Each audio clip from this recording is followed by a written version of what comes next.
What's up everybody, Super X fan here for another review. This is the 2013 Acura ILX. This is a brand new car for 2013.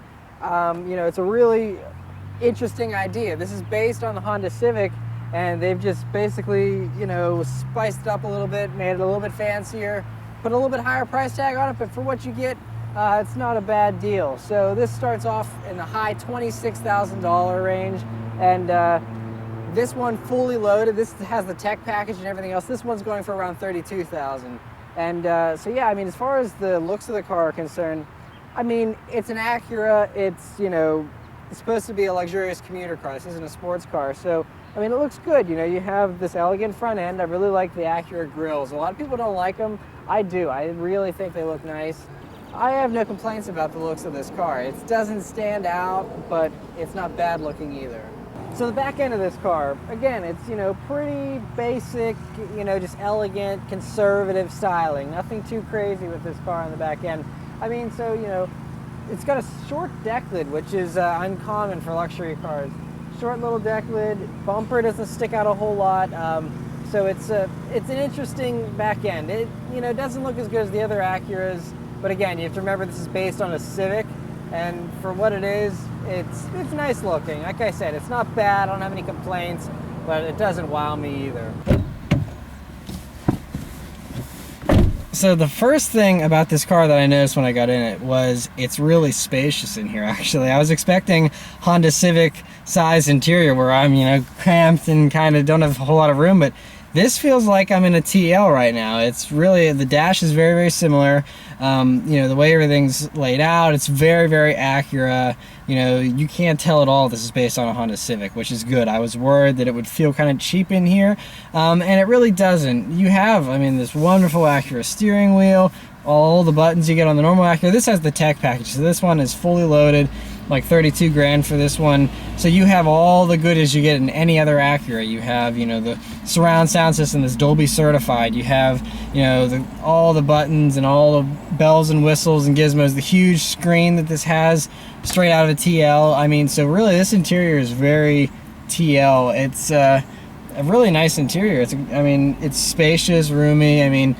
The only things that I can complain about is, although some of the materials are nice and soft, like this is padded here, but the bottom beige plastic here is really hard and loud, and also the headliner, not that many people actually sit there and feel the headliner, but normally luxury cars like of this caliber have some kind of padding.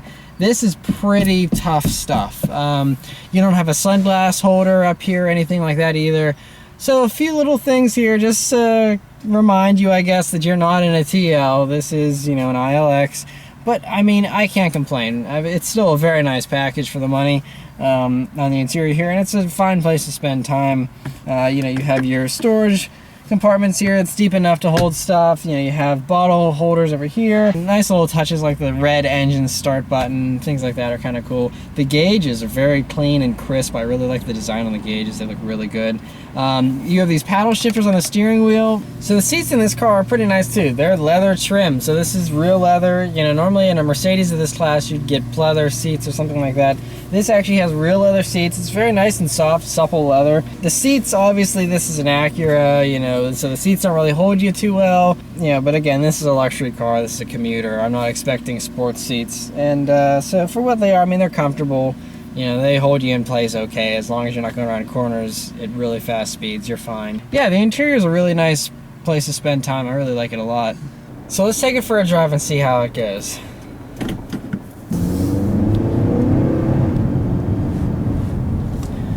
So this car has the 150 horsepower 4-cylinder and a 5-speed automatic. And in this car, a car of this weight, what I've noticed from the little bit of driving that I've done so far is that it's very asthmatic feeling. It doesn't have a lot of power, which is a shame, because there's a 200 horsepower 6-speed manual ILX, which would be probably a little bit more fun to drive. But this thing, as it sits now with 150 horsepower, it really doesn't have the power. It's just oh, there, I hit 40 miles an hour. Sweet. So it's slow. I can't, probably the last thing I drove that was This underpowered was my mom's Volkswagen Beetle, which has 110 horsepower. So it's in that league. It's pretty slow. A lot of people have been complaining about that. That's why these cars haven't been selling too well recently, just because there's a few other issues going on with them too. But the power is a big thing. I mean, that 200 horsepower motor would make this car so much better. But so many people that are buying an Acura, actually most people that buy an Acura, don't want a manual. So why they even offered a manual is kind of a bit of a surprise to me. I'm not even sure why they would do that. Although I love manuals, it's just, you know, in a luxury car like this, most people don't want a manual. They want an automatic and just sit back and relax. So, yeah, you know, I hope that they come out with an automatic version with the 200 horsepower, because I feel like that'd be a much more compelling and interesting car to drive than this is. But for what it is, otherwise, aside from the power, the steering is light, a little bit vague, you know, it's a little floaty. You don't have a whole lot of an idea what's going on the front wheels. One thing I will give it is it has way less body roll than the Lexus that I reviewed had.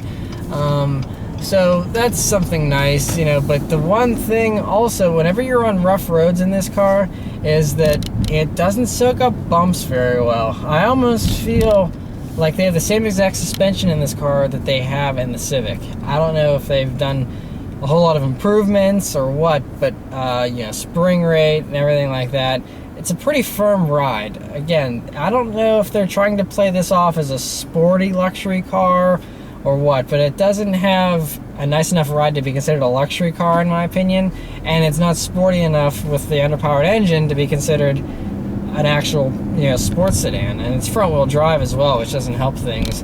So I'm kind of struggling to find where this car fits in. If you're just looking for a really nice commuter car and you don't care about the underpowered factor, I mean, then this is a nice car. I mean, I could see myself driving to work every day in one of these if it was just, you know, boring commute, straight roads, I just wanted to relax and not be involved in the driving experience at all, then this would fit. I'm sure this will fit a lot of people's needs. The kind of people that are trying to get from point A to point B, they want to look good doing it, they want to be flashy, you know, with an Acura, a little more upscale than your average loaded up Honda Civic. And it's a little bit more unique in that regard as well. You know, just something like that, this serves the purpose. You know, it has a really nice stereo, 10 speakers, chill out, you have the huge, you know, navigation system, and I just think they could have made this a lot better. I mean, obviously they had to watch the price point, but, and so, you know, starting at $26,900, you know, it's not a bad car. I mean, really, you think about what else can you get for well under $30,000 in the luxury segment. I mean, with this nice of a stereo, the leather seats and all that, there's, you know, not a whole lot of selection. I mean, I guess you could go with like a fully loaded Subaru Legacy or something like that, but really, you know, Acura is kind of ahead of the game with this a little bit, because, you know, Mercedes is going to have the CLA, Audi's coming out with the A3, and we're going to have this whole segment of compact luxury cars here pretty soon. But like I said, for what it is, you know, under $27,000, not a bad car.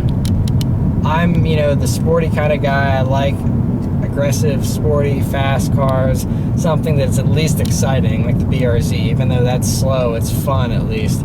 This doesn't have a whole lot of fun. It's pretty muted, commuter, point A to point B kind of car is what this is best for. So if you're not an enthusiast, pick one of these up. If you are an enthusiast, stay away. That's basically the best way I can sum it up. So yeah, I'm interested to hear your thoughts about the ILX, what you think about it, and yeah, I hope you enjoyed the review, and as always, you know, make sure to comment, like, share it if you like it, all that kind of stuff, and I'll see you guys next time. Take care.